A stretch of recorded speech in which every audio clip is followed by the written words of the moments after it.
जो गीता पर हाथ रखकर कसम खाओ। कुछ ऐसी बातें भी कहनी पड़ेगी जो इस अदालत में नहीं हुई थी।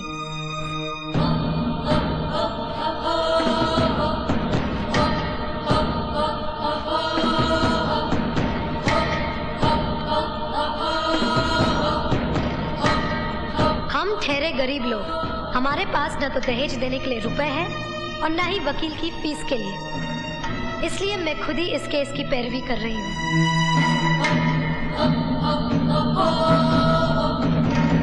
मैं जो कहूँगा सच कहूँगा। मिस्टर अंकुश, आपको एक वादा करना पड़ेगा कि मैं आपसे जो कुछ भी पूछूंगी आप उसका जवाब बहुत ही शांति से दीजिएगा। शांति से ही जवाब दूंगा। भड़क मत जाइएगा। जी हरगिज नहीं। सुना है आपकी माँ वैश्या थी। मुंह संभाल के बात कर। आपकी माँ वैश्या थी या नहीं? खबरदार मेरी माँ के बारे में कुछ भी बोला तो साली कमीनी।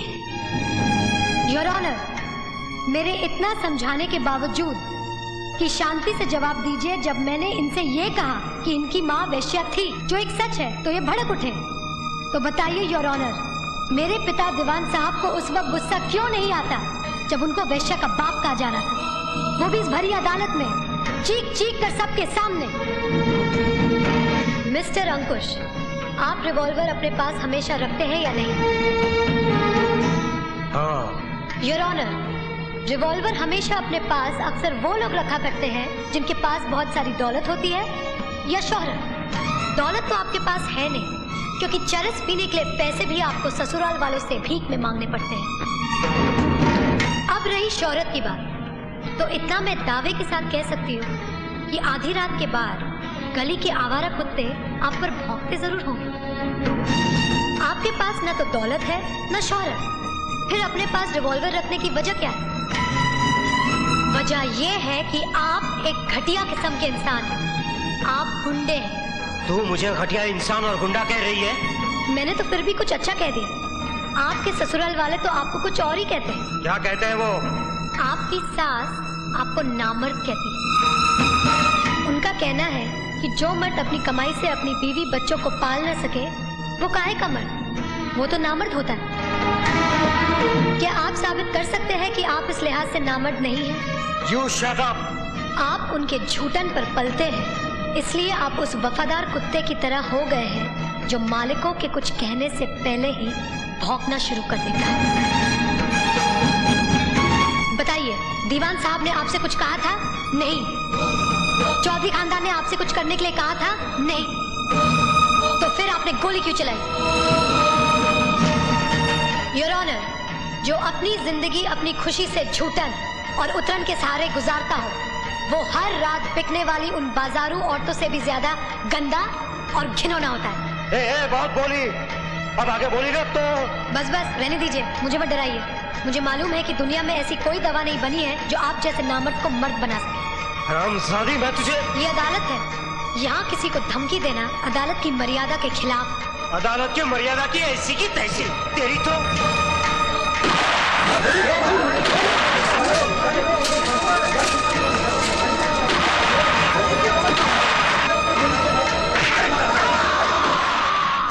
आइए आइए।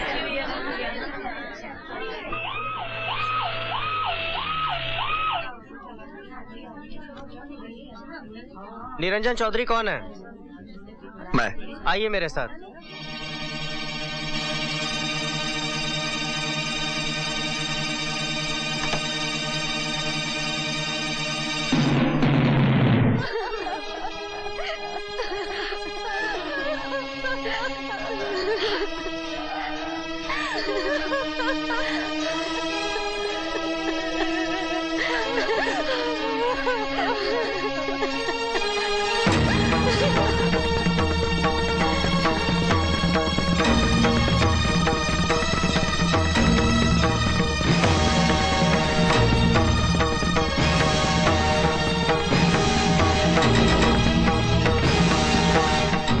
मानी पुरानी सासू जी, सही चीज सही जगह पहुंच ही जाती है, कोई कुछ भी करे।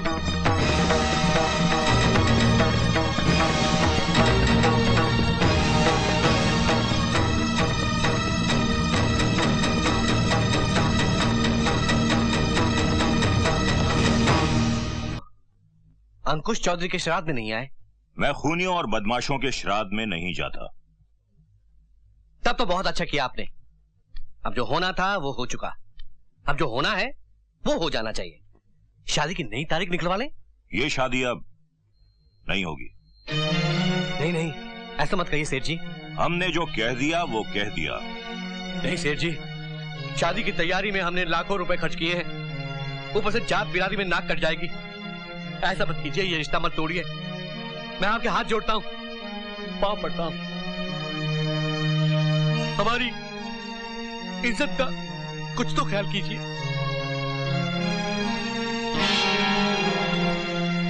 अरे पंडित के कहने पर हमने तुम्हें गंगा जल समझा था, लेकिन अब पता चला कि तुम गटर का वो गंदा पानी हो जो केमिकल डालने से भी साफ नहीं होता।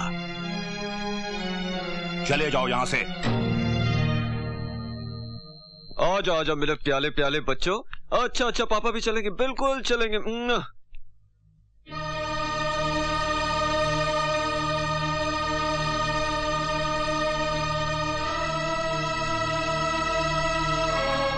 रहीम चाचा, रहीम चाचा, ये बच्चों को जरा आइसक्रीम खिला देनी चाहिए, ये बहुत जिद कर रहे हैं। जाओ बेटे जाओ। चलो। सुनिए, हाँ। आप नाश्ता कर लीजिए, मैं नहाने जा रही हूँ।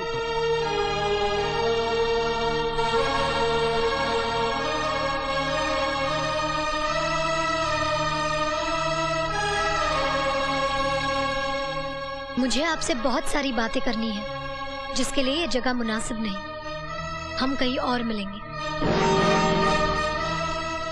देखो, पूरे 1 महीने के बाद मेरी बीवी और बच्चे घर लौटे हैं। आज मैं घर से बाहर निकल ही नहीं सकता। मिस्टर राज, हम दोनों ने यहाँ एक रात गुजारी है। जो शक मेरी ससुराल वालों को हुआ, वही शक आपकी पत्नी को भी होगा। अपनी पवित्रता का सबूत न तो मैं दे पाए थे और न आप दे पाएंगे। जिस तरह मेरी दुनिया बर्बाद हुई, उसी तरह आपकी दुनिया भी बर्बाद हो जाएगी। अगर आप इस बर्बादी से बचना चाहते हैं, तो ये रहा मेरा पता।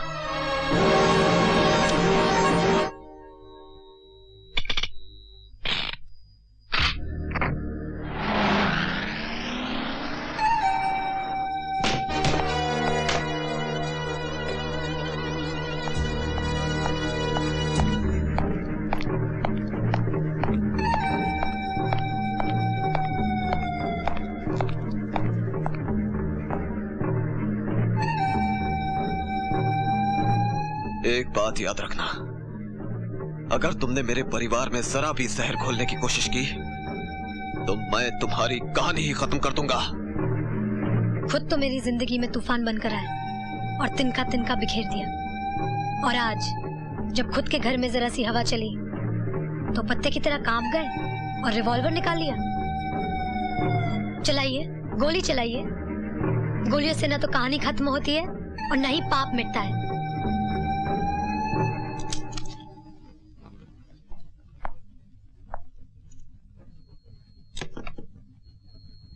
बहादुर हो, तुम्हें गोलियों से डर नहीं लगता? जिस औरत का न भाई हो, न बाप, न शौहर, न समाज, वो औरत औरत नहीं रहती, लाश बन जाती है। और लाश गोलियों से नहीं डरती। और इन सब के जिम्मेदार तुम हो। मैं तुम्हारी बर्बादी नहीं चाहता था। फिर मुझे बर्बाद क्यों किया? मेरी एक बहन थी, राधिका। वो निरंजन से प्यार कर बैठी और उससे शादी करना चाहती थी, लेकिन निरंजन ने उसे ठुकरा दिया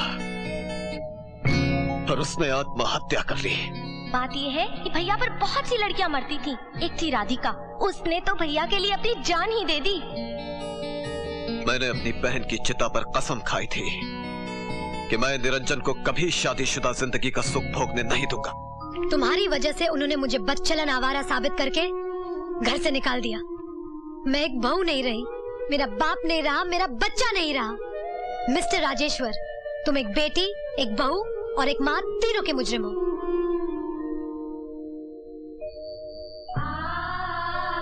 सचमुच बदले की भावना में मैं अंधा हो गया था। मैं ये सोच भी नहीं पाया कि जो आग मैं लगा रहा हूं वो और किस किस को जलाएगी। मैं तुम्हारा गुनहगार हूं पूजा। तुम मुझे जो सजा देना चाहो दे सकती हो। अब मैं हर कीमत पर उनसे बदला लेना चाहती हूँ, और इस बार अगर कोई भी कीमत चुकानी पड़े तो वो कीमत मैं चुकाऊंगा। रामोतार की बीवी खेतों पर काम कर रही है। क्या? चल बे लो।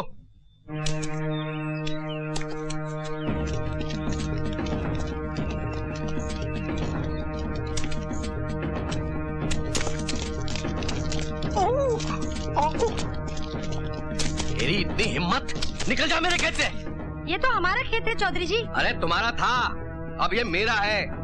राम अवतार ने 20,000 रुपए का कर्जा लिया था, जो सूद समेत 50,000 रुपए हो गए थे। ये कर चुकाने के लिए राम अवतार ने मरने से पहले सारा खेत मेरे नाम कर दिया था। आप झूठ बोल रहे हैं चौधरी जी। अरे मैं झूठ बोल सकता हूँ, लेकिन ये कागजात झूठ नहीं बोल सकते। ये देखिए मुखिया जी, ये देखिए राम अवतार के अंगूठे का निशान देखिए। हाँ भाई, कागजात तो पक्के हैं। हाँ, है बिलो, निकाल इसे। अरे निकाल।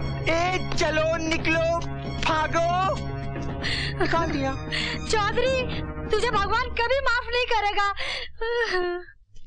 चौधरी जी, ओ चौधरी जी, मैं ये पूछ रहा था कि राम अवतार जी की तो तुमसे पटती भी नहीं थी, वो तो तुम्हारे दरवाजे पे थूकने भी नहीं आता था, मतलब आता नहीं था। फिर उसने कर्जा कभी लिया तुमसे, और वो कागजात पर निशान कब लगाया? बीच में मत बोल। कमाल है, और बन्ने में अभी बीच में बोलते हैं, मगर आप उन्हें कुछ नहीं डांटते। हाँ नहीं डांटता, इसलिए कि वो मर्द है। तू मर्द है क्या? मुखिया जी, साले को क्या मालूम कि राम अवतार एक इज्जतदार आदमी था, और हर इज्जतदार आदमी कभी किसी के सामने नहीं, हमेशा छुपकर कर्जा लिया करते हैं। क्यों मुखिया जी, जब आपकी बेटी की शादी हुई थी तब आपने भी तो। हाँ चौधरी साहब सच कह रहे हैं। पंचायती करने आया था साला। इतने भी हमारी बेइज्जती मत कीजिए चौधरी साहब। क्या करेगा? क्या करेगा तू? आंख दिखाएगा? दिखाएगा आंख? तेरी हिम्मत? आंख निकालूंगा साले। भाग जा यहाँ से। कभी मेरी दुकान पर आया तो। देखो साईं, अगर 2 दिन के अंदर तुमने फैक्ट्री नहीं खरीदा तो मैं किसी दूसरे को दे दूंगा। अरे तुम भी खामखा की धमकी देते रहते हो। मुझे अच्छी तरह मालूम है कि इस फैक्ट्री खरीदने वाला कोई दूसरा नहीं है। अरे आपका ख्याल गलत है साईं, दूसरा ग्राहक माल के साथ तैयार खड़ा है। वो तो आपसे पहले बात हो गई थी, इसलिए 2 दिन का टाइम दे रहा हूँ। दूसरे ग्राहक से मिलवाऊं, खातिरी कर लो। अरे साईं जरा बाहर आना।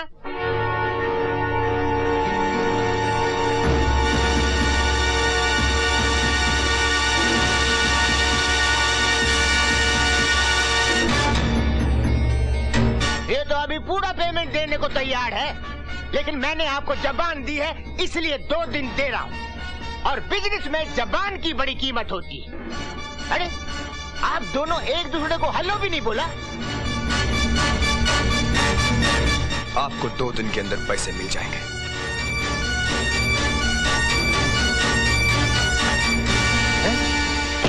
साईं, आपको देखते ही निरंजन की आंखों में खून उतर आया था, और उसे देखते ही मुझे अपना खून याद आ गया था। उसका मूड देखकर तो ऐसा लगता था जैसा वो आपको मार ही डालेगा। ये काम तो वो पहले ही कर चुका है तुदानी, अब तो उसके मरने के दिन है। अब तो उस फैक्ट्री को खरीदना जरूरी हो गया है। वो भी उस फैक्ट्री को खरीदना चाहता है। कौन? वही जिसके पास पूजा गई थी। मैं उसके पास वो फैक्ट्री नहीं जाने दूंगा। ये मेरी मान का सवाल है। तू चिंता क्यों करता है बेटा? अपने बेटे का मान रखने के लिए एक माँ कुछ भी कर सकती है। ये रहे 10 लाख रुपए। तेरे पिताजी को ये मालूम नहीं पड़ना चाहिए कि हम लोगों ने पैसे निकाले, वरना वो जिंदा ही चिता पर लेट जाएंगे। ये रहे 10 लाख रुपए कैश, और ये रहा बैंक का 20 लाख रुपए का चेक। पेमेंट पूरा हो गया। हो गया साईं, बिल्कुल हो गया। और ये मेरी तरफ से फैक्ट्री के कागज। मिस्टर निरंजन, बहुत बहुत मुबारक हो। अरे भाई कांग्रेचुलेशन। आप ये बताइए कि आप यहाँ रिपोर्ट लिखवाने आए हैं या आंसू पुछवाने?